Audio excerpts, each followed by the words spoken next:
Signal Oil Program, The Whistler.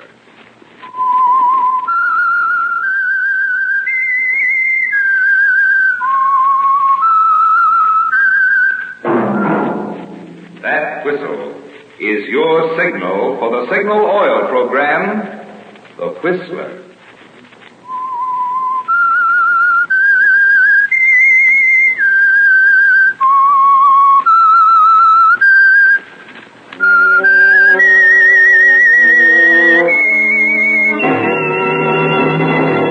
I am the Whistler, and I know many things, for I walk by night.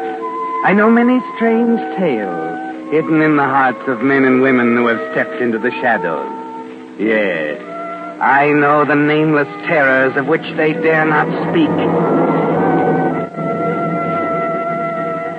Yes, friends, it's time for The Whistler, rated by independent research the most popular West Coast radio program.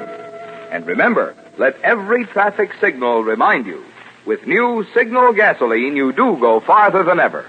Look for the familiar big yellow and black circle sign that identifies those popular Signal service stations throughout the West from Canada to Mexico. And now, The Whistler's strange story, Stolen Murder.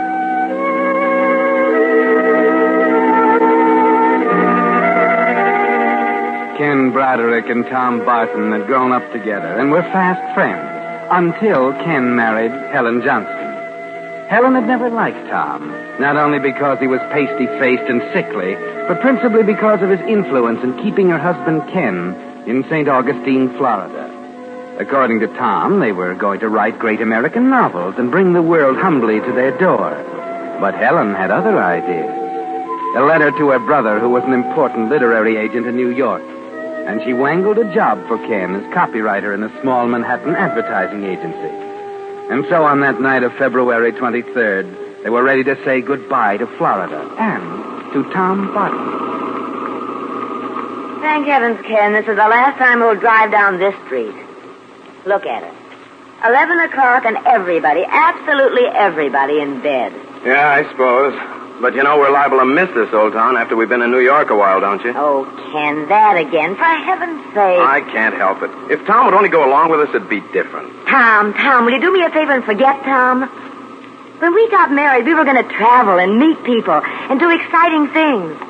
Well, this is our chance. Sure, this is our chance. Okay, here we are. We say goodbye to Tom, and that's that. Well, I'll be glad to get this over. Well, coming with me, aren't you? Do I have to? It's the least you can do, Helen. All right. If it'll make you feel any better.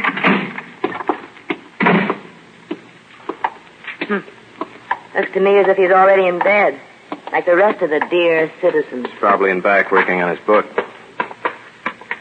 Look, Helen, try to be halfway decent to him, will you? Of course. Funny, I don't hear him. Helen. What? Suppose he had one of his attacks? He's probably only sleeping. I don't know. Door's unlocked. Tom? Hey, Tommy! Tom! Helen, I don't like this. Wait a minute before you wake up the neighbors. Look, coming up the walk. Huh? Oh, Tommy. Hey, we were beginning to worry about you. Ken. Helen. What are you doing here? Oh, how do you like that? We leave tomorrow and you ask me. Tomorrow? Oh, I forgot. Tom. Hey, what's the matter with you? Oh, it's... Helen, going to get some water, quick. Hey. Here, you better sit down on the step. I'm sorry, Ken.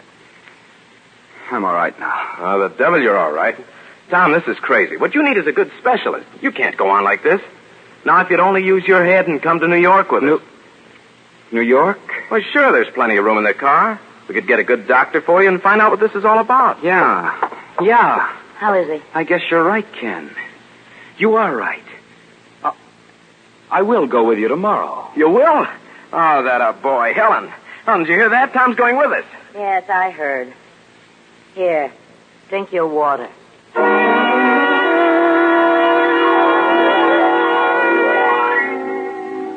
So you won your point, didn't you, Ken? Tom came to New York with you.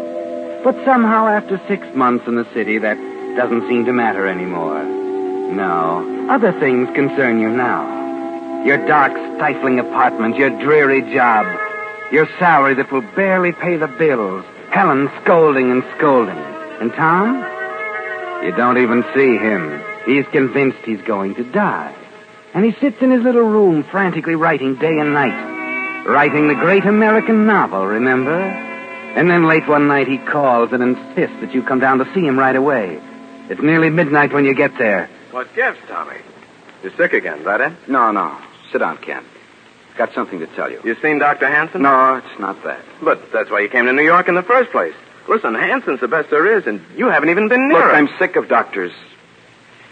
Anyway, it's too late now. Oh, don't say that. It's true. And I want to talk about it. Ken. Yeah? I finished it. Finished it? My book. No. Yes, but you're going to be surprised.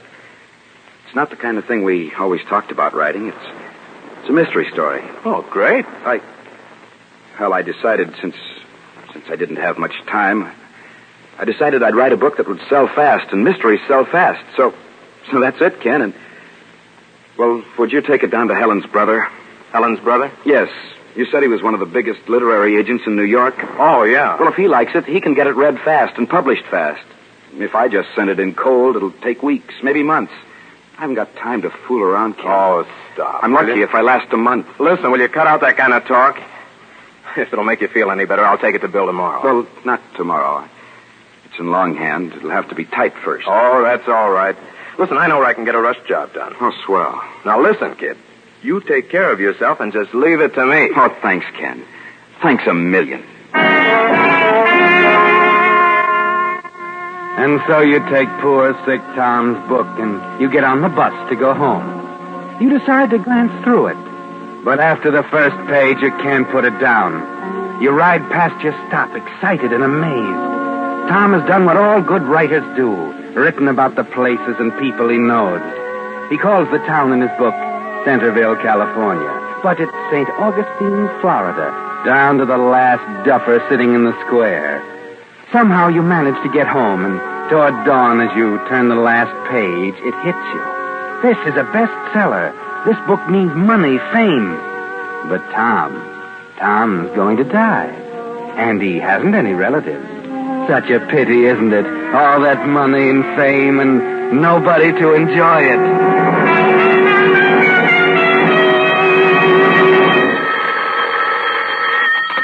Hello? Ken, that you? Oh, yeah. Hello, Tom. How are you? I'm all right. Haven't you heard from Bill yet about the book? It's been 3 weeks. Well, yeah, I was going to call you. Bill liked the book quite well, but he thinks you should do a little rewrite. Rewrite? I haven't time. I feel terrible. I thought the book was good just as it stands. Oh, it is, except for a few minor points. Look, Tom, I've been thinking. You know that little cabin Helen and I rented in June up in Connecticut? Yeah, what about it? Well, I can get it for you cheap. It's kind of a dump, but it's way off by itself. If you get up there and spend a couple of weeks rewriting some spots and... Yeah, I gotta get out of New York anyway. That's an idea. Swell. Suppose I call the real estate agent right away, and then Saturday I'll drive you up. Oh, thanks. Thanks, Ken. I don't know why you do all these things for me. Oh, forget it. After all, what are friends for?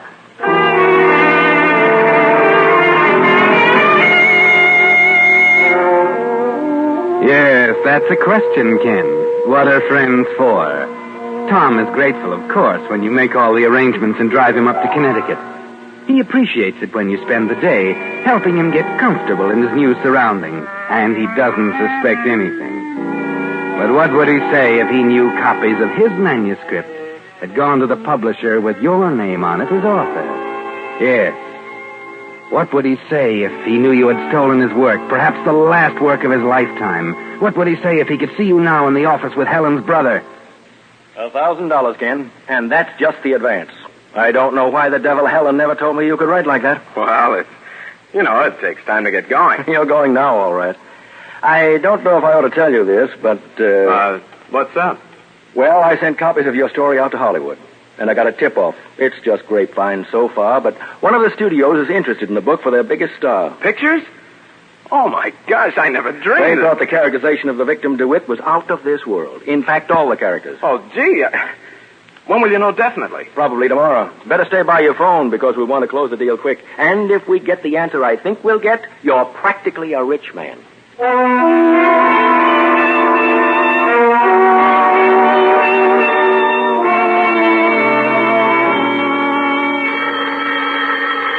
Hello, Bill? No, it's me, Tom. Tom. I was expecting a call from Bill on your book. Where are you, anyhow? I'm in Fairfield, Ken, and I've got news, terrific news. Huh? What do you mean? Well, maybe it's early to say yet, and I may be disappointed, but, well, Dr. Hanson seems so sure. Dr. Hanson? Tom, for the love of Mike, what are you talking about? Oh, I'm sorry, I'm excited. I'm trying to tell you that I came over here to Fairfield. I was going by this house out at the south end of town, and I saw a brass plate on the door. Huh? Dr. Frank Hanson. He lives out here. I remembered he was the specialist you were always talking about. Well, I took a chance. It's all an allergy, Ken. Certain foods, they poison me, And what, Tommy? well, don't you get it? Hanson says 6 months of rest out here and strict diet, and I'll be a new man. Oh, think of it, Ken. I'll probably outlive you after all.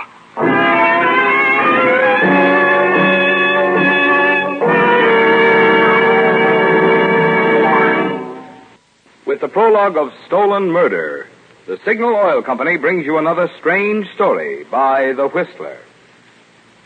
When you look up and see a sleek airplane streaking across the sky, it's interesting to consider how modern engineering has not only made today's planes fly faster and perform better, but also get far better mileage.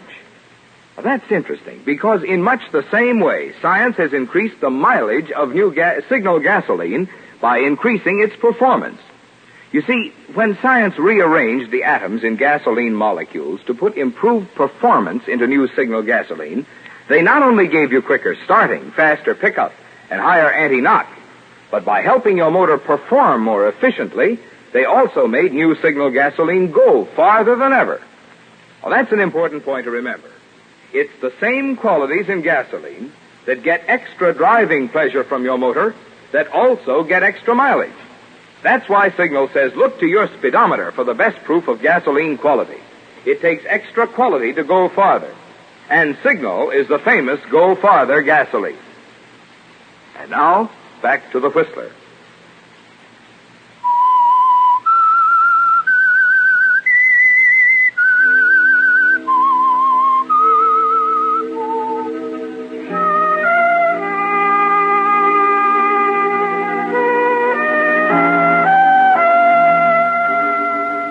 Well, there it is, Ken. There's your terrific news. Tom is going to live. And now what happens to you? You've signed contracts. You've accepted money on the stolen book. Hollywood beckons. Or is it the penitentiary? Well, perhaps you can squeeze out of the hole with the law, but not with Helen's brother or with Helen. The disgrace, Ken, the scandal, the humiliation. You can almost hear Helen nagging you now as you hang on to the receiver half-dazed. What's Nagging, the matter, Ken? nagging. Ken, are you still there? Huh? Oh, sure, Tom, yeah. Oh, I thought you'd hung up. Well, no. It's just the news. I'm so happy for you, I don't know what to say. Listen, there's something else important. Another favor. Would you get my book back from Bill for me? Get your book back, Tom? Yes, I've changed my mind. I mean, after thinking it over, I know it's not ready for publication. I've written a lot of new material. No. I'm not sure I can get it. But it's important to me. I'm coming down tomorrow. I'll get it myself. No, you can't do... didn't the doctor tell you to stay there and rest? Well, yes. Well, then you can't start running all over the place right away. The noise of New York and all, Tommy. Listen, I'll bring the manuscript up to you myself on Saturday. Meanwhile, you stay right there. You're sure you can get the book back right away? Yes, I'll get it. Don't worry. Listen, I'll see you Saturday. Okay. And, Tom... Yes? We'll take the day and celebrate the good news, huh? Maybe a little hunting?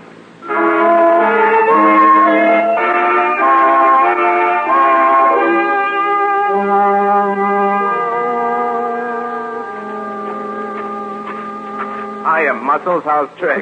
Ken, you old son of a gun, it's good to see you, boy. Hey, boy, you look great. Oh, really? I can hardly believe it, but I've gained 3 pounds already. 3 pounds? Yeah, well, come on in. Come in. Yeah. Hey, that 3 pounds on you looks good. I never felt better in my life. It's great. Oh, well, here, sit down. Yeah, sit down. thanks. I was watching for you down toward the road. Oh? Oh, I guess I got lost. I came the back way. You mean you walked all the way from town? Yeah, I thought the walk would do me good. Oh, is that my book? Yeah, Oh. here it is. Good. Wait. This is just my original in longhand. What about the copies you had typed? Oh, I didn't think you'd want them. Look, I want all the copies.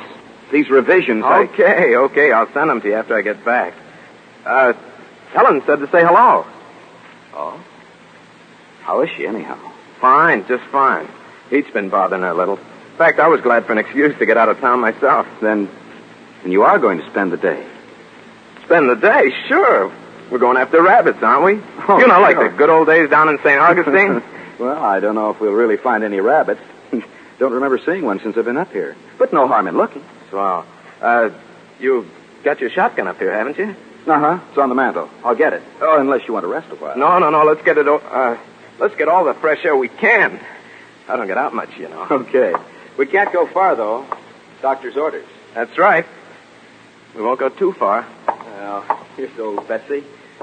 Guess we're all set then. Ready? Sure. It's been kind of warm up here the last couple of days. Well, walking up that road, I sure felt it. I bet. What do you say? This way, down by the meadow? No, let's go back in the woods. I saw some rabbits there in June when we were up. Okay. Ken. Yeah?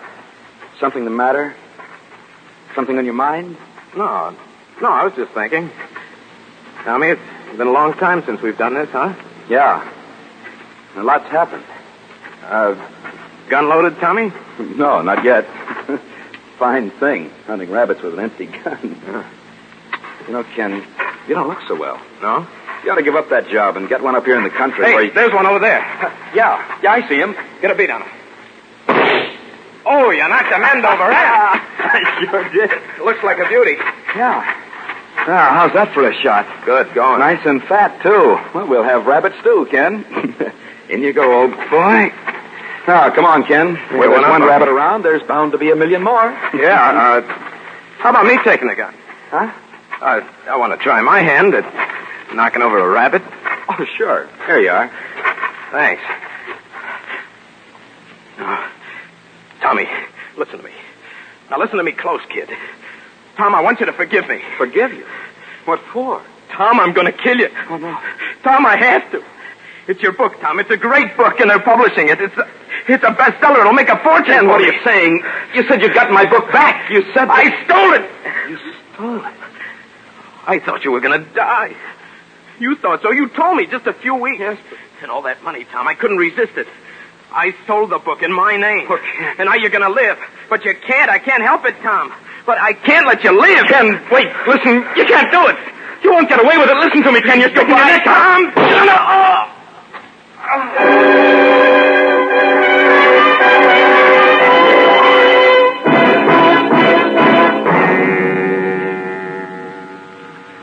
So it's done, Ken. All over.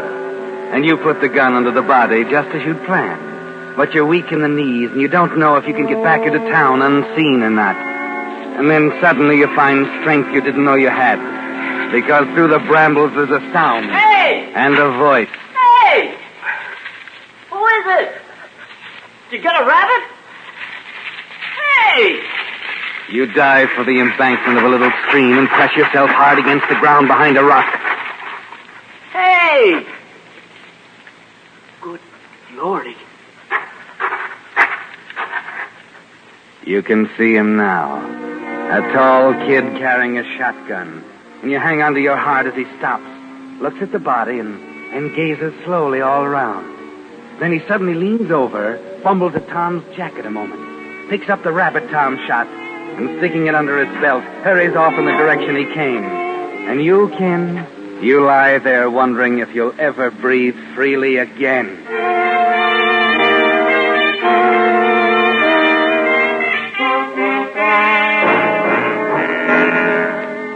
And so it's my pleasure to announce that not only will the book hit the stands tomorrow, but... Oh, come on, Bill. Will you stop teasing? but the contracts were finally signed in Hollywood yesterday. Ken, you're a rich man. Oh, Ken! $50,000. $50,000. $50,000 and not a care in the world. Yeah, not a care in the world. And did you see the publicity in this morning's paper? What breaks we're getting. The lead column in the Times book section. No. Hey, that's wonderful. Haven't seen the papers yet, but... Oh, well, I'd rather hoped you had. Well, Bill, what's the matter? I'd hoped that this wouldn't have to spoil the good news, but your friend Tom Barton... Tom? I might as well give it to you straight. He was killed by a shotgun out near Fairfield. Oh, no. They only found the body last night. Oh, Ken. Suicide? No, they thought that at first. Ill health. But a doctor out there says he was in good spirits. He had every chance of recovery. The doctor? Then an accident? Worse than that. From the position of the gun and the body, they suspect murder. No. But look, Ken, it's nothing for you to worry about. You don't want to let it spoil the success of your book.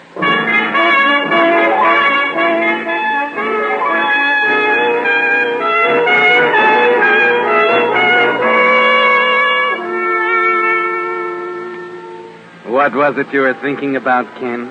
Breathing easily? No, not yet you can't. The delay in finding the body gave you some hope. But now you know exactly what will happen. Question: his best friend. Do you know anyone who would have reason to kill him? You have to go out to Fairfield to identify the deceased. And again to answer more questions and more questions. Bill tries to comfort you with reports of great sales for the book. But every breath is still like a knife in your throat. Then the coroner's verdict. That's something to wait for, isn't it, Ken? Look, Ken, I know how much Tom meant to you. But Cut it out. I don't want to talk about it. Well, you don't have to snap my head off. You'd think the coroner's verdict can make a difference. It won't bring Tom back. Helen, for heaven's sakes, will you shut up? Will you please just once keep your mouth shut? All right, Ken. The phone. Well, don't you want to answer it? It might be news about the verdict. That's what you want, isn't it? No. Answer it. Answer it, will you? Yes? Yes. Who is it, Helen? Bill. Yes, Bill. It came through? He was a kid. Helen, what is it? Tell me now. The coroner's verdict, Ken. Yeah? A young kid. They picked him up trying to pawn Tom's watch. Uh-huh. He admitted being on the scene of the shooting and taking the watch from Tom's jacket. Confessed the whole thing. Confess the whole thing. What, Bill? He testified that no one was there, so it just had to be accidental? The jury couldn't reach any other verdict, huh? Accidental? Helen! You want to talk to him, Ken? Huh? Oh, no, I'll call him... No, wait. Yes, I will talk to him. I think it's time the three of us went out somewhere. To celebrate my book.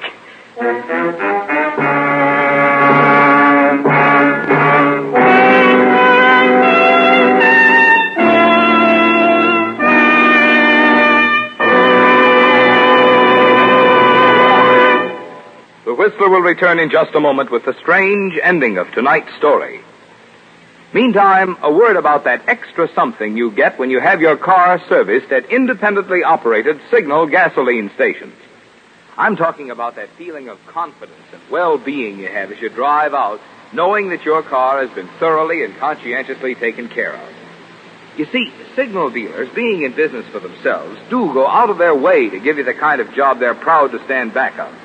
When they lubricate your car, for instance, here's what Signal dealers do to make sure not a single point is overlooked. Instead of relying on memory, they check each point against Signal's lubrication chart, which shows every lubrication point on your car and specifies which of Signal's 9 specialized oils and greases each part should have for long, trouble-free service. But they don't even stop there. No, sir. Just to make doubly sure, they check each point again, which is why it's called Signal's double-check lubrication. That's the kind of service you want these days when your car has to last until who knows when. And that's the kind of service you get from your friendly, dealer-owned Signal service station. And now, back to the Whistler.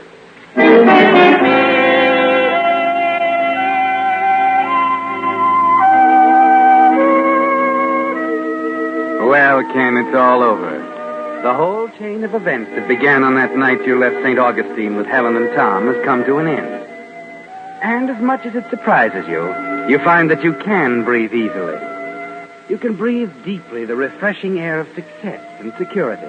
No more sleepless nights. No more prying. No more questions. Well, no more, that is, except from the publicity men who are eager to make the details of your life into interesting reading for their columns.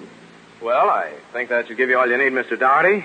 Good writer can always make something out of nothing, can he? Oh, sure. Sure, of course, Mr. Broderick. But there are just a couple of details about your life in St. Augustine. Can't you give him that bill? I've got some work up. Well, no, Ken. He wants exact dates and, All right. What do you want? Well, let's see. You left St. Augustine about a year and a half ago. I don't suppose you remember the exact date. Matter of fact, I do. It was February 23rd, 1945. Uh-huh. Well, that's all I needed. That's the exact date that Donald Dewey, or Donald DeWitt, disappeared. Dewey? DeWitt? Say, what is all this? Ken, I might as well tell you now that Mr. Doherty isn't a publicity man. He's from the St. Augustine police. Police? Look, if this is somebody's idea of a joke. Joke? Not quite, Mr. Broderick. The minute someone called your book to our attention, we recognized the locale as St. Augustine, Florida, not Centerville, California. Well, what about it? We recognized the murder victim as Donald Dewey, not Donald DeWitt. We followed the directions in the book down to the last detail, and it led us straight to Dewey's missing body. Only the actual murderer, the author of that book, could have known where it was hidden. Murderer? Oh, no. So that's why he changed his mind about leaving Florida. That's why he didn't want the book. Look, Ken, you'd better not say any more until we get you an attorney. But for the life of me, I'll never know why you did this. To sit down and write about an actual murder, like the confession of a dying man. Like the confession of a dying man? Oh, that's funny, Bill. What you just said is very funny.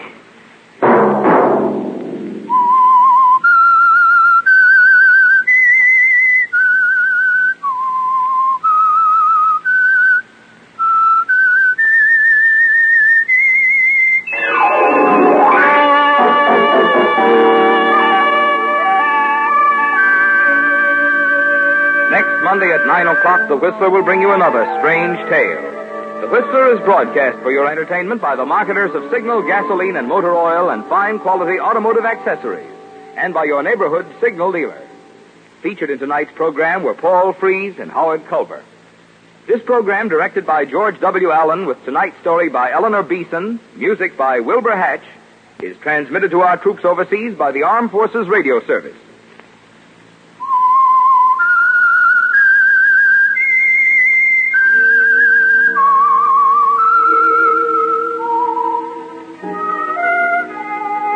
That whistle is your signal for the Signal Oil program, The Whistler.